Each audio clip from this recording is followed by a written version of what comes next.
Hello everyone, Tahirpur মানে আবেগ। এই যে আমি চলে এসেছি সরাসরি তাহিরপুর বারাসাত, সেই শিব ঠাকুরের যে পুজো হয়েছে, অনেকে জল ঢেলেছে। আমি ওই দিনকে হয়তো ছিলাম না, তাই তোমাদের ভিডিও দিতে পারিনি।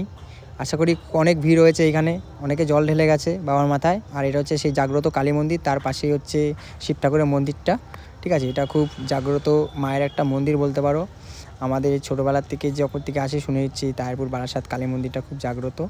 আর এখানে সেই শিব পুজো উপলক্ষে মানে 9 দিন ব্যাপী যে মানে সব রকম অনুষ্ঠান হচ্ছে, মেলা বসেছে দেখো। আর খুব সুন্দর লাগছে, অনুষ্ঠান হচ্ছে বিভিন্ন রকম। এই যে আজকে সেই কীর্তনের মতন কি গান হচ্ছিল।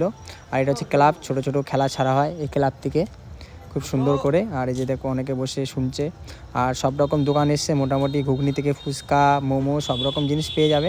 মেলাটাও ছোট, কিন্তু আমাদের কাছে অনেক। ঠিক আছে, তাহিরপুরের বাসী মানে অনেক কিছুই। আরও বড় বড় তো হয়, কিন্তু এখন আস্তে আস্তে সব রকম তো সম্ভব না, তাই ছোট মেলা হচ্ছে বারাসাতে, খুব ভালো লাগছে। আর এই যেখানে দেখো সব সাধুরা এসছে, যজ্ঞ করছে অনেক রকম, জানি এখানে সবার মঙ্গল হয় সেই কারণেই। আর এদিকে দেখো প্রসাদ মশাদ রান্না হবে সবাই খাওয়ানোর জন্য। আর এদিকে দেখো কত সুন্দর দোকানপাট বসেছে, দেখতে পেয়েছো? খুব ভালো হলো মেলাটা, তোমরা সবাই আসবে।